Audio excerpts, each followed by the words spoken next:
Um estudo recente mostra que áreas diferentes do cérebro são usadas por pessoas de posicionamentos políticos diferentes. Esse é o Visão Libertária, sua fonte de informações descentralizadas e distribuídas. Um recente estudo feito pelo professor Darren Schreiber, da Universidade Central Europeia em Budapeste, publicado pela Universidade de Exeter, sugere que a orientação política da pessoa pode ser vista em uma ressonância magnética do cérebro em um exercício de aposta simples. Eles conseguiram identificar com 83% de certeza, o posicionamento político das pessoas após esse teste simples. Antes desse teste, o melhor indicador de orientação política de uma pessoa era a família. Filhos de pais conservadores tendem a ser conservadores e filhos de pais progressistas tendem a ser progressistas, com uma taxa de quase 70% de precisão. Mas essa pesquisa foi além. Com um teste simples, usando ressonância magnética, pode-se chegar a 83% de certeza, ou seja, o cérebro de pessoas de direita ou conservadores funciona de forma diferente do cérebro de pessoas de esquerda ou progressistas. O estudo foi feito com base em resultados de um outro teste feito entre democratas e republicanos nos Estados Unidos, um total de 82 pessoas, 35 homens e 47 mulheres. O estudo consistia em fazer uma ressonância magnética enquanto os participantes jogavam um jogo simples de risco, em que apostavam alguns centavos. Apareciam valores de 20 centavos, 40 centavos ou 80 centavos. Ao clicar no botão quando aparecia, por exemplo, o valor de 20 centavos, significava que ele iria ganhar aqueles 20 centavos. Mas os valores de 40 e 80 centavos poderiam ser positivos ou negativos. Ou seja, se você clicar em 80 centavos, existe uma chance de você ganhar 80 centavos, mas uma chance de perder 80 centavos. Portanto, é um jogo de risco e recompensa. Na sociedade, existem pessoas que são naturalmente mais avessas ao risco e outras que são menos. Isso é conhecido, mas o estudo não identificou nenhuma diferença fundamental na aversão ao risco entre as correntes políticas. Tanto conservadores quanto progressistas, tanto direita quanto a esquerda, tinham um comportamento muito parecido nesse quesito. O gráfico mostra as escolhas percentuais de republicanos e democratas em cada número de centavos, a primeira vez e com punição, ou seja, depois eles perderem na jogada passada. Dá para ver como é previsível o comportamento humano. Sempre depois de que uma aposta dá errado, tendemos a nos tornar mais avessos ao risco. Mas repare que a diferença entre as decisões é irrelevante. O grau de aversão ao risco é muito parecido entre a direita e a esquerda. O que fazia diferença na prática era a região do cérebro que processava a decisão do risco.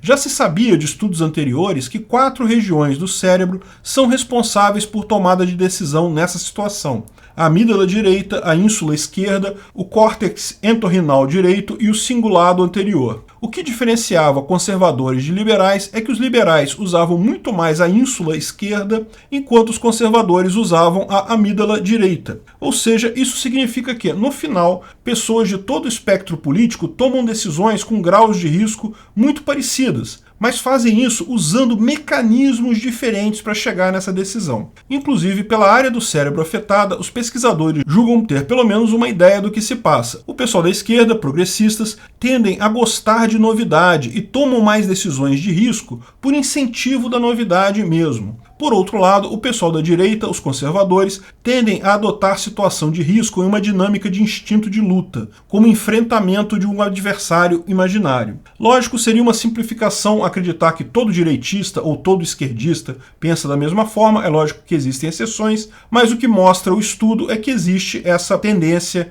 entre eles. Também não deixa de ser curioso, mas explicável, que a aversão ao risco seja similar, mesmo que os mecanismos de escolha sejam diferentes. Numa interação social, tipicamente pessoas muito avessas ao risco tendem a ficar para trás, ao passo que pessoas pouco avessas ao risco tendem a morrer, a se arriscar demais. No final, é esperado, até pela seleção natural, que mesmo usando mecanismos independentes, o grau de aversão ao risco seja ponderado no mesmo valor entre ambos os casos. Mas daí cabe uma questão. Existe uma tendência de se imaginar que pessoas de direita e de esquerda pensam de forma diferente. Quem é de direita parece encarar a vida de uma forma totalmente diferente do pessoal da esquerda e vice-versa. Além disso, todos sabemos, é muito difícil convencer alguém do outro time a mudar de opinião. Temos a impressão que pessoas nascem com determinada inclinação e é muito difícil mudar isso. Será que já nascemos com os genes que determinam a nossa vida política e todas as argumentações e discussões são totalmente irrelevantes? Bem, não se pode descartar essa ideia, mas o fato é que a correlação não implica causalidade. O fato de que o cérebro de pessoas de direita usa determinada área para decidir o risco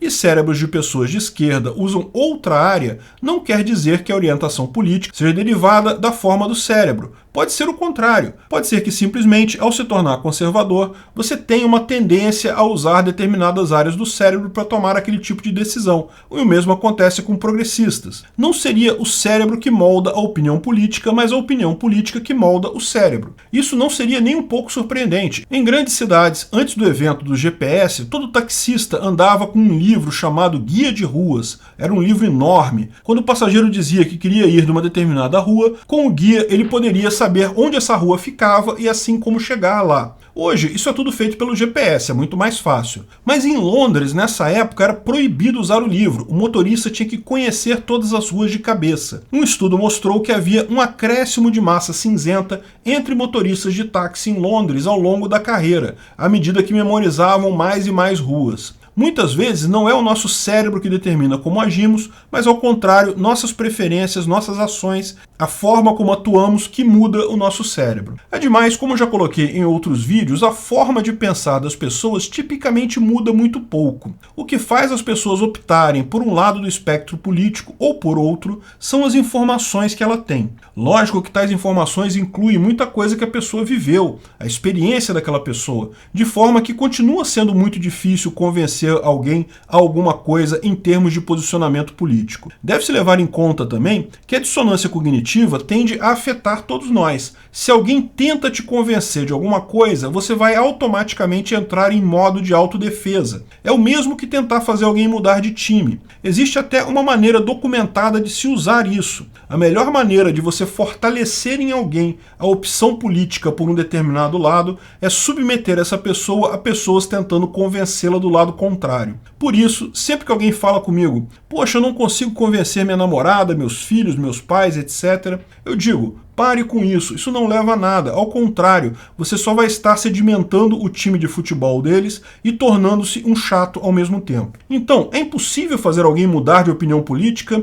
Bem, de fato é muito difícil, mas não é impossível. Tipicamente é preciso que a pessoa esteja disposta a isso. A mudança parte de dentro. A forma como eu faço é fornecer as informações, tirar dúvidas, mostrar as ideias. Quem estiver disposto a absorver essas ideias e mudar de opinião, vai fazê-lo sozinho. Quem não quiser, não teria como mudar a opinião de qualquer forma. Mas existe um ponto importante aqui. Eu acredito que nós vamos chegar em uma sociedade libertária em muito poucos anos, coisa de 20 a 30 anos, mesmo que ninguém mude de opinião. Porque a sociedade libertária, o ancapistão, não vai acontecer com todo mundo concordando. Ah, realmente o libertarianismo é o melhor, vamos todos fundar um ancapistão. Ao contrário, vai acontecer com esquerdistas cada vez mais certos que o esquerdismo é o correto, mas usando métodos libertários. Eles continuam acreditando em grandes governos, distribuindo renda, mas entendem que o melhor para eles naquele momento é usar o Bitcoin. Também o pessoal da direita vai estar cada vez mais conservador, vai continuar contrário a drogas, vai continuar querendo bloquear fronteiras, mas ao mesmo tempo vai adotar cada vez mais práticas agoristas, porque o comércio é muito melhor assim. Sem nem eles perceberem e sem nem mudarem de opinião, a sociedade vai minando cada ponto de sustentação do governo, mesmo que não queiram que o governo desapareça. E é assim que o governo vai desaparecer. Obrigado pela audiência. Esse artigo foi sugerido por Rachou o Bico, escrito e narrado por Peter Turgunia. Esse vídeo foi um oferecimento de armataweb.com, cloud e serviços de data center, 100% de compromisso com a satisfação e privacidade dos clientes. Aceitamos Bitcoin. Veja o link na descrição do vídeo. Se você gostou desse vídeo, clique no like e compartilhe ele em suas redes sociais. Se inscreva no canal para nos ajudar, clicando no botão vermelho abaixo. Se quiser ser avisado de novos vídeos, clique no sininho ao lado. Se você quiser comprar camisas e outros itens do Visão Libertária, veja nossos itens no site Pimenta no Café, pimentanocafé.com.br/Visão Libertária, tudo junto sem acento, ou clique no link da descrição. Até a próxima!